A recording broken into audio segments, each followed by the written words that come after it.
Okay, so if you watched the past two videos, you know what's going on here. We are animating Luna's Overworld sprite. Because that's all that's left to do for this. We've already made the 3 base poses that we need because we're going to mirror the left pose for the right pose. So we're not even going to worry about that for now. Okay, so when you're animating, there's actually just 3 basic rules that you need to follow for each pose. And this makes it easy, but tedious. So let's get started. Here, I'm really going to abuse the snap to feature, this little grid thing. I showed that in the first video I made about Spriting, where I was introducing graphic scale, but I mentioned it and the menu didn't show and there were issues, but we're actually going to be using that now, so quite liberally at that. I'm going to start by having that on, copy this frame, pull it over there. I don't even bother keeping the other currently animated frames for the previous NPC character. It's not worth it. It's not worth like doing all that work over again. Unless you're only changing something as simple as like the color of her outfit or hair or something. If you're doing any form changes, any significant form changes, you may as well just copy your whole frame and work with that. Oh, and I meant to talk about this before, but the reason I'm working from an existing NPC sprite is to keep the style consistent of the sprites. I'm sure I could make something from scratch if I wanted, but this way we keep the dimensions, proportions, colorations, and such consistent, which helps the game have a better overall flow. Okay, so we're going to copy this over. First rule, and when I say rule, I mean first thing you're going to change between a static pose and your moving frame. First thing is, gonna drop snap to here. It moves down 1 pixel. That's it. That's your first, that's like half of what makes walking poses look like walking poses, is because their head bobs a little bit. Now, in acting, there's a concept known as grounded or ungrounded, and this is how characters are described. And you can try, like, every person is either grounded or ungrounded, and this isn't like, go to your room, you're grounded. This is like how you walk.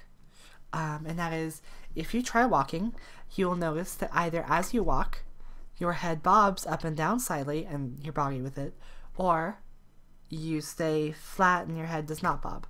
And this might also change based on your mood, but if you were to go, I'm gonna actually do this as I'm speaking, so if I sound far away, that's why. But if you walk just like across your room really quick, you will notice that either your head, you know, goes up and down a little bit, or it stays completely flat. If it stays flat, you're grounded. If it goes up and down a little bit, you're ungrounded. And actors will use this as a character choice. See, there, I get this concept of choices from acting. Actors use this as a character choice to convey things about their character. For instance, as you might expect, an ungrounded character is probably more energetic, lighthearted than a grounded character who's probably very, as the name suggests, down to earth, or might even just be in a bad mood. It's a matter of energy versus non-energy. In Spriting, you should make the choice with your character. If your character is ungrounded, then you probably will not want to move this 1 pixel down. But almost always, I'm sorry, I don't know if I said that right. If your character is grounded, you will not want to move the pixel down. But almost always you will have ungrounded characters, only because in Spriting, at this, at this resolution, when you only have so few pixels here, it looks better. It makes it look more like they're walking. But that is not necessary. It is a character choice, and you should choose to. So with Luna, she is definitely an ungrounded character. I'm trying to think of examples in Reborn of characters who would be grounded. Sigmund, I don't know if I actually did this for his walking pose, but he is somebody who would. Probably Solaris and Sirius are both grounded characters. They all happen to be meteor villains. Whoops. But, you know, people with those more, I don't want to say grr personalities, but like just stern. At least that's how I've chosen to use it. Obviously, that's not going to be the case Annie Leonhardt. I just finished watching the latest Attack on Titan episode because it came out today. She's somebody who I would expect to be grounded. I don't know if she was animated that way. She might have been, maybe not. But she is an example of a character who would be. I don't know why that just came into my mind. Probably because of the blonde hair here. Okay. Anyway. So move a pixel down if you choose for your character to be... Excuse me. If you choose for your character to not be grounded. Most cases, you want to be this. You want to do this just by default because it looks better. Next thing. The legs. For front pose, the legs are really easy. You're just going to move one of them back. And I'm going to do it like that. Okay.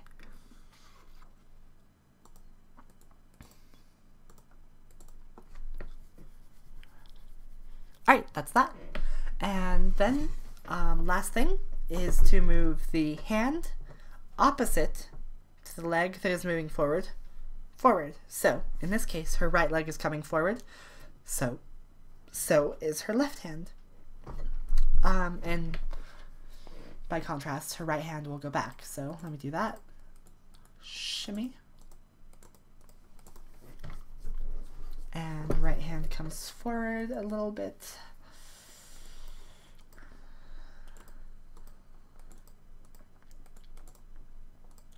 Actually, quite a bit compared to how she had it before. With hands, generally a cross pattern. By the cross pattern, I mean you have two shades to work with for the actual skin tone here, and you want to put them each shade diagonally to itself. Hopefully, you can see what I mean by that. And her hair is in the way there, so there's not much room for detail.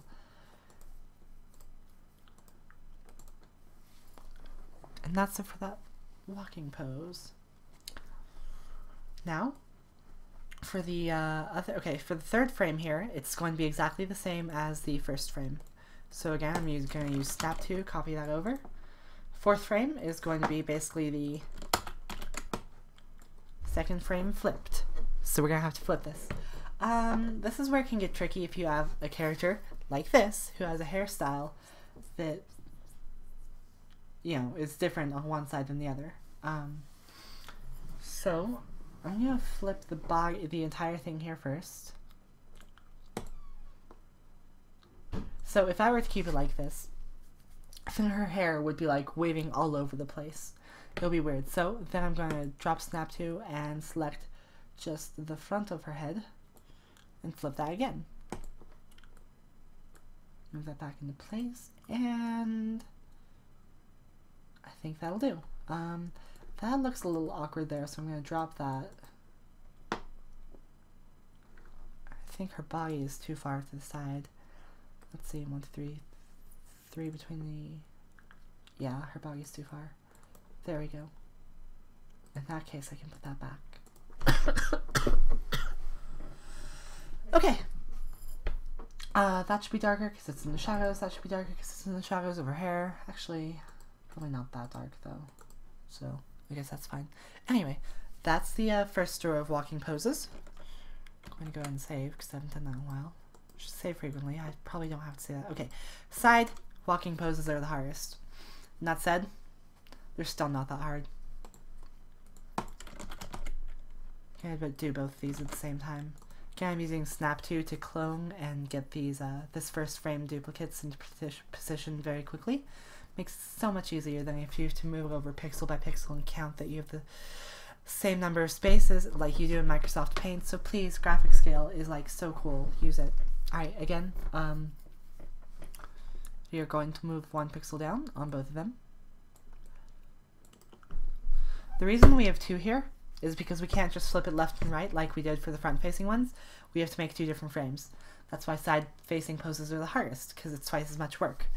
And what we have to make is one with her left leg forward and one with her right leg forward. So, or I should say, one with her close leg forward and one with her far leg forward. because you could do this with the right if you start with the right pose too. By that I mean right facing, because I'm currently working with the left facing. So, so the next thing we're going to do is the legs. So in this one, I'm going to have her close leg coming forward. And that's that. And then just going to draw her far leg back like that. And then in this one, her close leg is going to go back.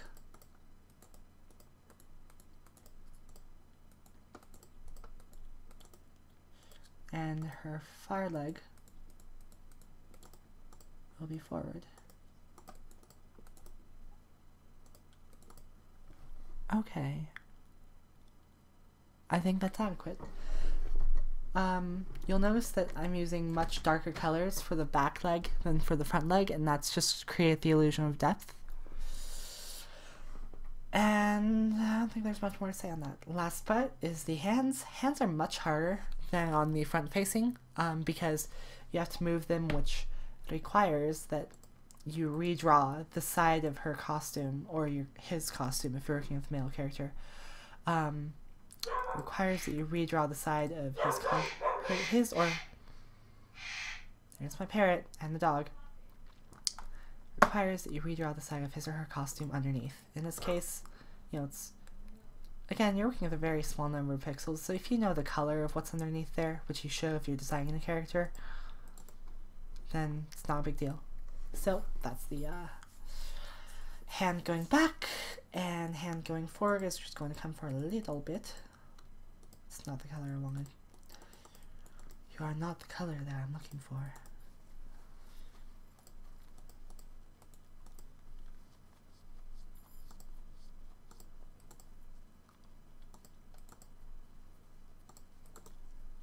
Okay. I think that's it for the side facing poses. Again, we want to move one of those into the fourth spot. Badoom. And then the third spot is going to be identical to the first frame. Okay. For the right facing, easiest way to do this, have your snap to grid on. Click the first frame, copy, paste, drag down, image, flip horizontal. Grab the next 3 frames all together, copy, paste, drag down, image, flip horizontal. And that's your right facing.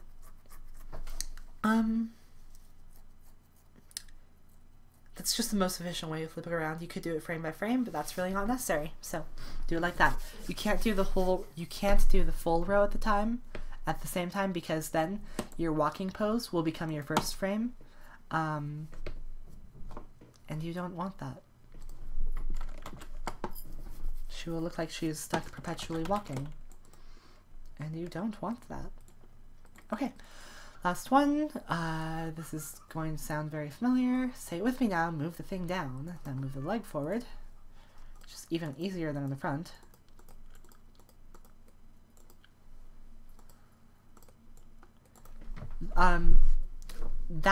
What you just saw me do, like rounding down the corners of her shoe, is usually how I indicate the leg coming forward-ish. She's actually going back because she's facing away from us, but forward to us. That's how I indicate that on the back pose. It does not look so good on the front pose. I usually try and use lighter colors like I did up here. I lightened the color of her boot to indicate those coming closer. In this, I just draw corners to the bottom because that makes it look like the shoe is bending. Anyway, hand is going to come back like that.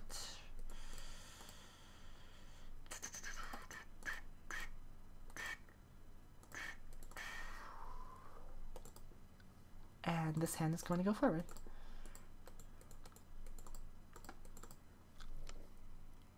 Does that look good? I think it does. Okay, and again, we can just copy that into the fourth place.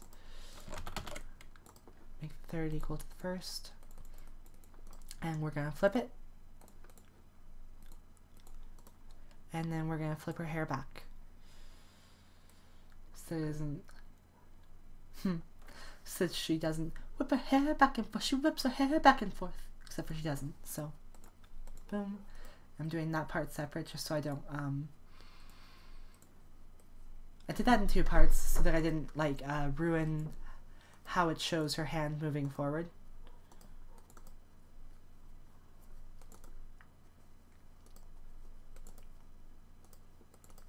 Okay. And I think we are done, except for no, we're not.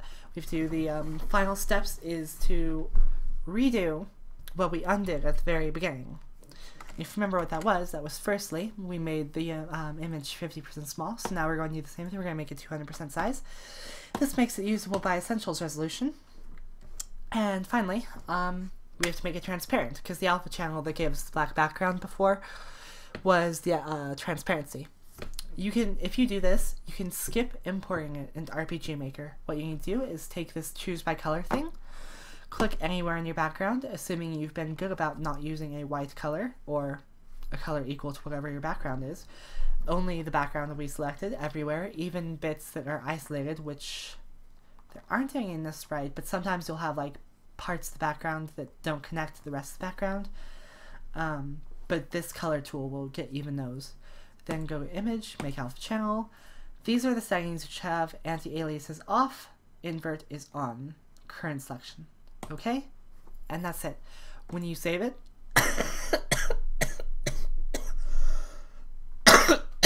excuse me. When you save it, go to Save As and make sure that this with Alpha Channel is checked. If it is, you can save it normally with Control S, which I just did. So, that is an Overworld sprite. Thank you all for watching. Use the like and subscribe buttons if that is something that is so inclined to you. And I will probably be doing battle sprites in the near future. So, goodbye.